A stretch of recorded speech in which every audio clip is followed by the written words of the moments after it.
Hey everyone, Sophia here from My Great Challenge. Welcome back to my channel and another episode in my Declutter with Me 2023 edition. Yes, I'm still in the basement and I'm going to be in the basement for quite a few more videos actually. Today I'm going to do something that I usually dread doing because it's a colossal task, but it's also kind of like a boring task. However, for some reason, I'm actually looking forward to doing it this time around, and I'm talking about my boiler room. My boiler room is where I have the water tank and the furnace, but it's also where I keep all of my tools. All of my tools and all of the house maintenance stuff. The problem is that it's really not well thought in terms of how I've tried to organize stuff in the past. I have shelving and I just put stuff on the shelves. And it didn't have to make sense. I just needed to store it. So right now it's a storing for all of my DIY tools and home management stuff. What I want is a functional room. A room where I can go in and all the screws are together. Anything that's related to sanding is together. Anything that's related to painting is together, which is kind of what I tried to do in the past. However, because I have a lot of it and not enough containers, or because I have a lot of repetition, I haven't been able to really, put it together. But since I have that wood that I salvaged from my last declutter, I can now put shelving. So that's going to add a new layer of support with regards to the functionality of the entire room. I'm going to be able to put stuff on shelves, stuff that doesn't have to be on the plastic shelves. I mean, you'll see when we get there. I just want things to be spread out a little bit so that I don't have this high concentration of tools and products and, equipment in that one little space, because that's really the problem. Everything is in that one little space on top of each other. It's impossible to find what you're looking for. And whenever I need to put something back, chances are it's going on top of the general area where that thing should be, but not exactly where it needs to be. So it's like somewhere in the vicinity of the painting stuff, right? But it's not necessarily in the painting box, because the painting box could be all the way at the bottom with 5 other boxes on top of it. One of the things I absolutely need to do today is pull out the big tub of all of the leftover stuff from that big street find that I had told you about, the silver stuff, all the Christophe and Goram and whatever.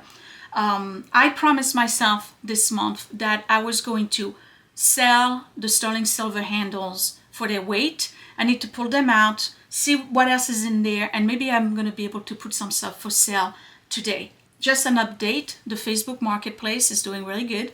The stained glass panel is going tomorrow.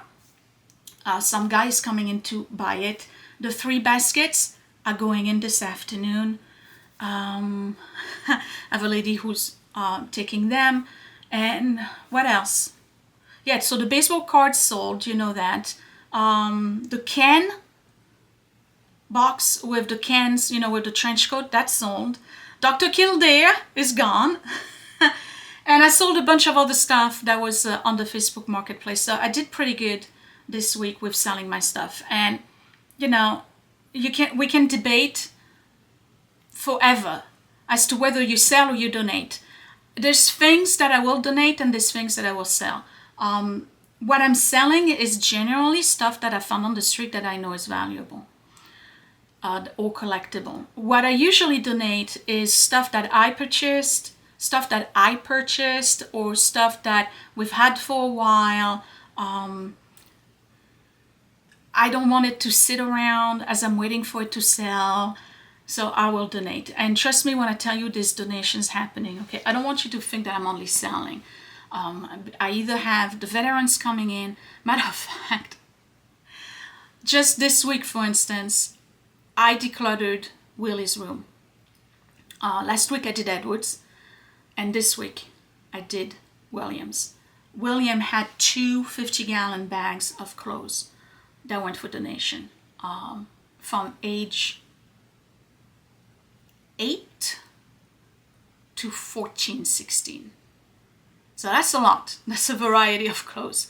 And a lot of Edward's books went up for donation as well, because I don't have the room in the little library right now. It's packed. So I do donate stuff, but I do sell a lot as well. Anyway, all right, so that's really what I want to do. Let's go into the room. It's actually not bad. It's been worse. Yeah, actually, it's been worse. I'm going to show you what we're looking at, what I plan on doing, how I'm going to do it, and get started. Definitely 2 videos out of this room, probably 3.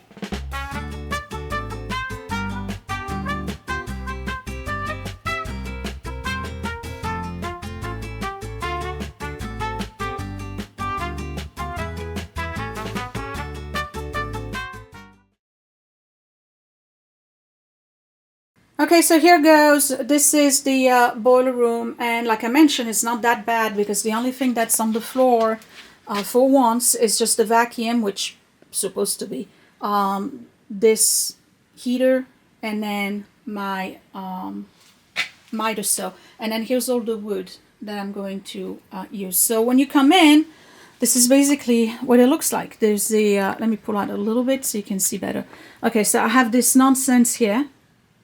Okay, and this is the tub I was telling you about. This is all filled with silver stuff, and this really, you know, it doesn't make sense. It just doesn't make sense. There's attempts at organization, definitely attempts, you can see that, and you know, I have all the paints and stains here, all the you know, like cleaners and whatnot over there, and then these are more product. It's a little bit of everything. And then over here, this is the new water boiler we had to replace over the summer. The furnace is right here, and then this is the leftover flooring that I have from upstairs, and then my carpet cleaner is here. And then there's a previous attempt at organizing tools that's in there. There's more tools here. You know, a frame that I picked up on the street that's absolutely stunning, that I should really, really sell. An old painting of Scott that he doesn't care. His mother dropped it off one day when they came in, and he did that when he was 8 years old, maybe, something like that. And then there's this cabinet here, and if you wonder where's the door is on the little library. That's where I got the door. So yeah, this is my old furnace, and that's the room from far away. So yeah, let me start with the tub, because that's something that I really, really want to do, just to assess what I got in there, and maybe I can sell some stuff now, put it on the Facebook Marketplace, and then I'm going to empty all of this. It's all gonna go in here. I moved the sofa and the table. It's all gonna go in here. Again, this is going on Monday. Today's Sunday, so I don't have to bring it up yet. And I will sort it out for here before I bring it back in this room. I brought the tub, and it is heavy. I mean, this thing, oh, it's heavy. Okay, so one of the things that I want to do, and this really actually came about as I was doing those 2 rooms on the other side. I really want to make my Etsy shop not just a side business. I'm not saying full-time either, but I want to be more consistent with it. I find myself struggling with finding the time to process things. And you saw when I did my video on how to do Etsy, that I spent, what was it, 13, 14 hours one day just to be able to process from the very beginning until the end. What was it, 12 items, I think. I can't remember how much it was, but it was the entire day, all right, because I started early in the morning and I was done by midnight, something like that. So I think it might have been way more than that, 17 hours, I think, something like that. But anyway, so the issue that I've had with Etsy in the past is that I don't really have a permanent place to process things. I have my items for sale that need to be processed in the laundry room on a shelf. In order for me to pack, I can only do it here on my sewing table, or I have to do it in the dining room. Most days I prefer to do it in the dining room, actually, because it's more comfortable. I can sit down. It's, I can be with the family. And, it's just, I prefer to do it in the dining room. But the problem when I do it in the dining room is that not only do I have to set up everything, I also have to undo everything because it's not a permanent setup. So I have to go and get the boxes. I have to go and get the packing material. I have to go and get the tape. I have to go and get the tools. I got to go and get the, scale, all of this stuff. And then once it's done, it all has to go back where I found it. So the boxes are here and in the garage. The wrapping stuff, the bubble and the popcorn is either here or in the garage. So there's a lot of back and forth of getting the boxes and all of this. It's actually like the preparation part of it. It's taking quite some time. We're not talking like it's a 10-minute deal. It could be like over an hour just to get everything ready, just to start taking pictures. If I had a permanent space, I wouldn't have any of those problems. I show up, I take my item, I wash it, I dry it, I take pictures, I wrap it, I weigh it, it goes in the garage. When it's done, I just have it labeled and that's it. So I was thinking that perhaps one of the best solutions for me would be to use that side of the cold room that I've completely empty as a permanent Etsy processing center.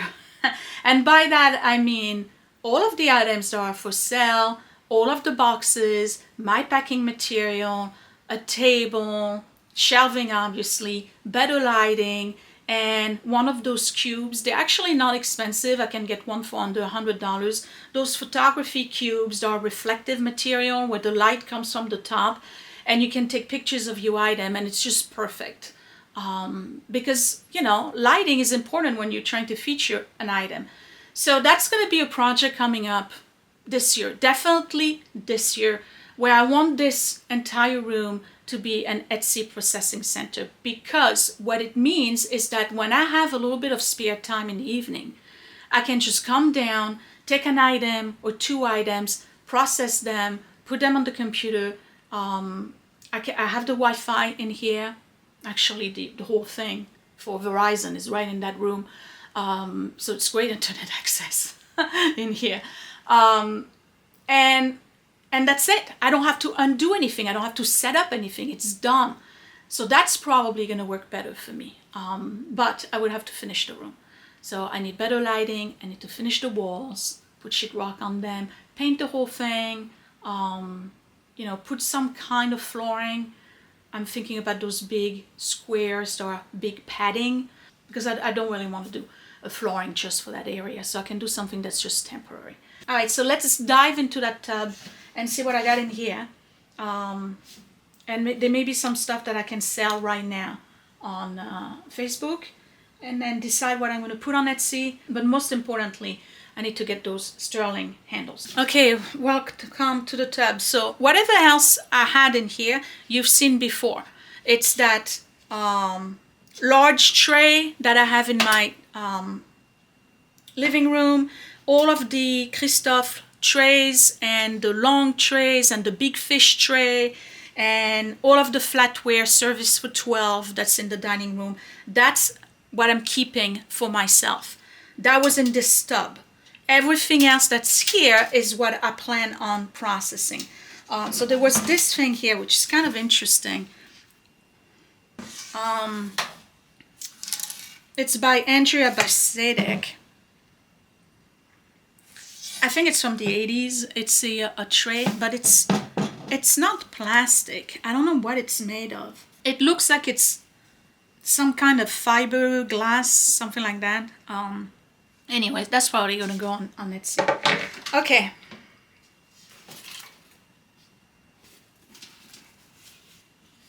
Adolfo Dominguez. I don't know what that was for. Okay, so here we go. This thing here. This is a Gorham Silver. YC427-1, that's the model. So this obviously I can sell on Etsy, and that needs to get cleaned. This is another Gorham that I can sell on Etsy. I'm gonna have to clean it. Okay, this is the leftover of all the Christophe, and this is what I was telling you about. I think they had a restaurant and they used those for whatchamacallit, the check. And it's part of the Vertigo collection, and I have 4 upstairs. 1, 2, 3, 4, 5, 6, 7, 8. There's 8 left, so there was 12 altogether. I have to see if I can fix them, because I know that Scott has a soldering thing and knows how to solder. It's just a matter of putting those back on and resoldering them and then cleaning them.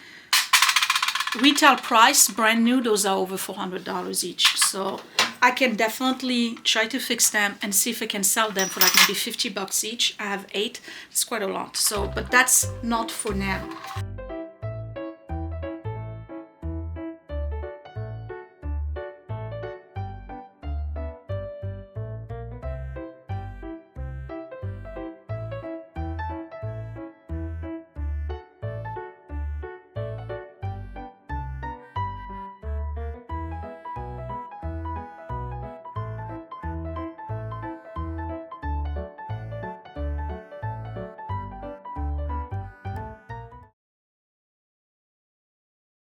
Yeah, it's no surprise I'm still here.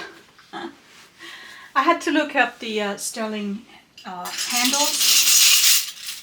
I have 12 of these. They are the pattern Chantilly by Gorham, and they are sterling silver. I have 12 knives. The problem with mine is that they are stamped with a D on it.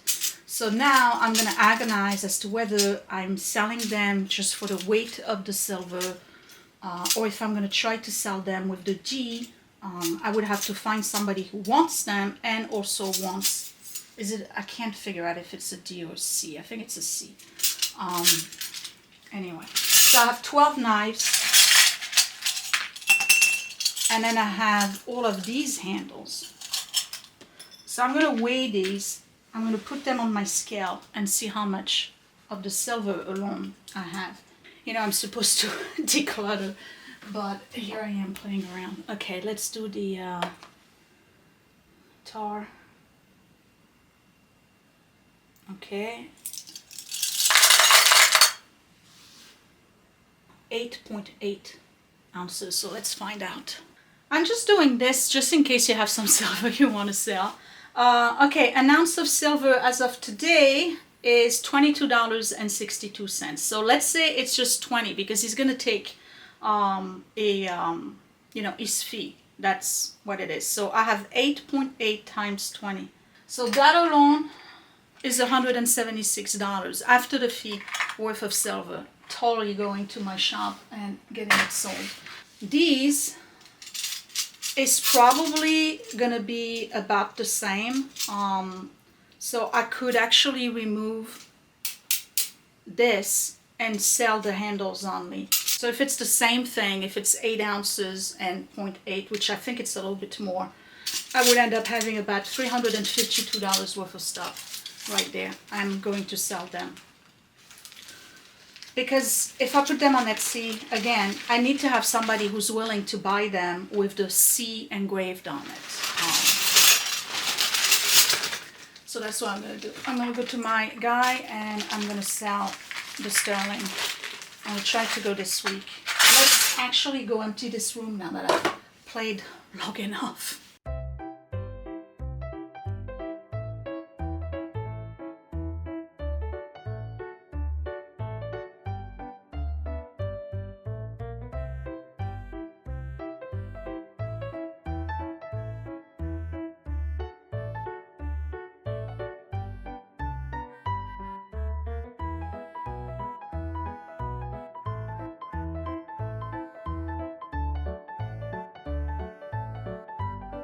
Okay, making progress. I gotta all of this empty here, and I just realized I got what appears to be old cable TV.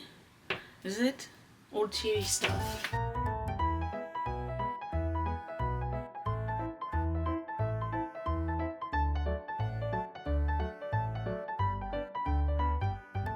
This is the leftover floor stuff that I used when I did the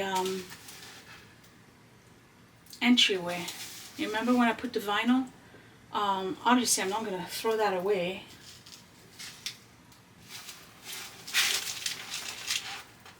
What if I could use it in that room and then put a,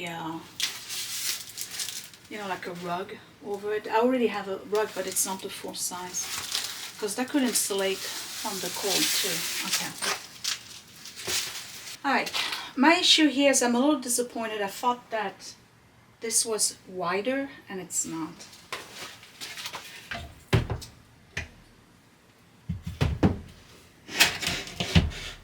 Could just do one, and then do the other ones this way. So I'll do 1, 2, and then we'll do the third one here.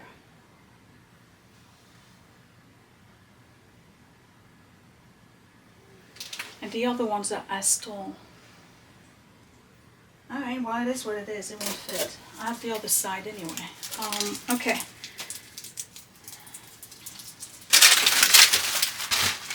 Moisture barrier for when I did the floor. Okay.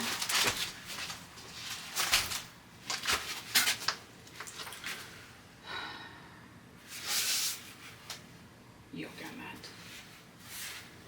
I think I have a purple one upstairs. I'm letting go of this.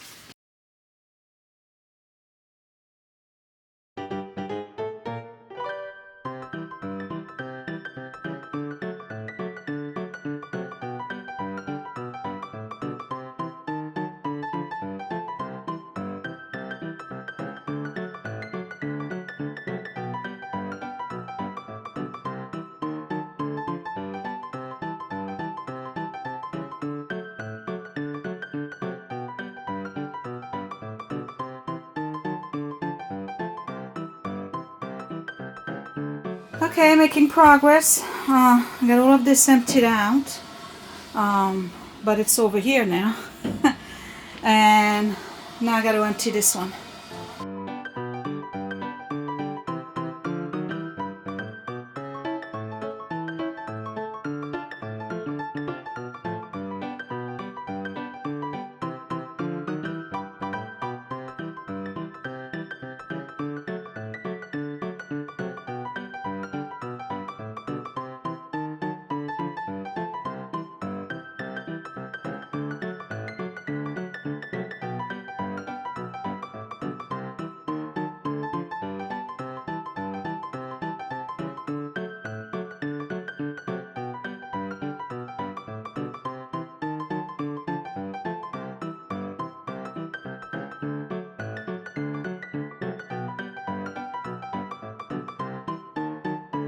Okay, update. I have the room pretty much empty, and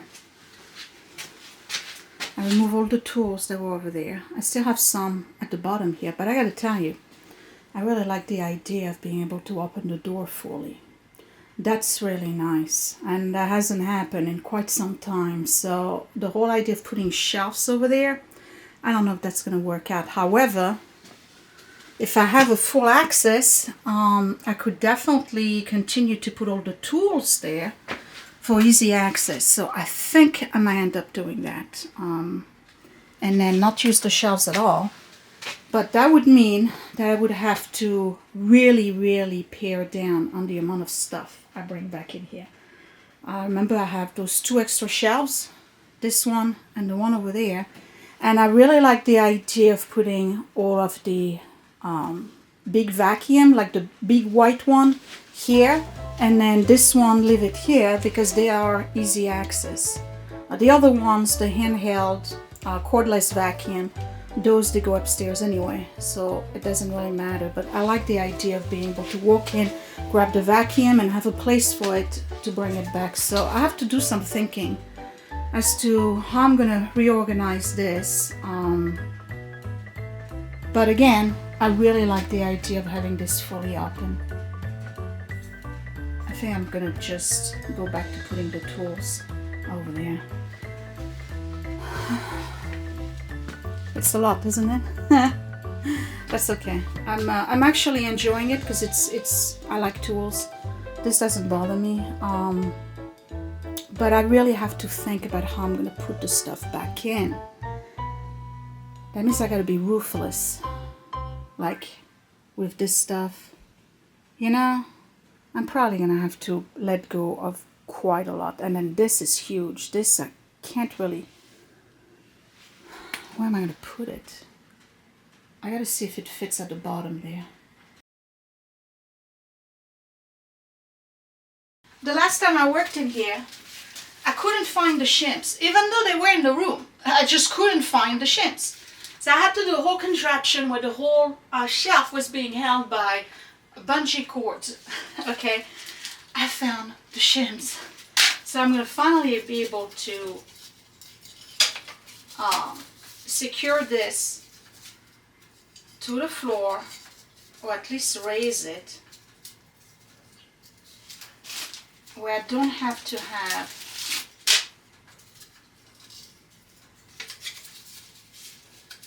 because the floor is not even. That's what I mean by the basement is really not finished. Okay. Okay. Hopefully I have enough. I think I got more over there anyway. I'm going to see if I can put it on top here.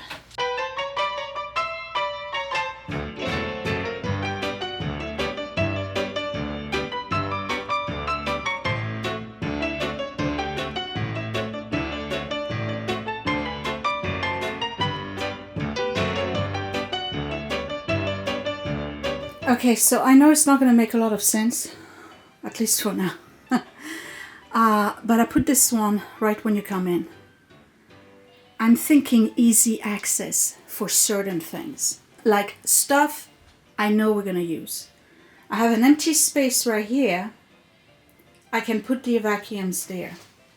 This is going to be for stuff that needs to be away from the furnace, so I'm going to have to really, really declutter the paints, the chemicals, all of this stuff. And what I did with the smaller one is that it fits right here. And since I said I was going to put all the tools, this is going to be for all the tools. Everything that's a tool is going to go either on the shelf or on the wall.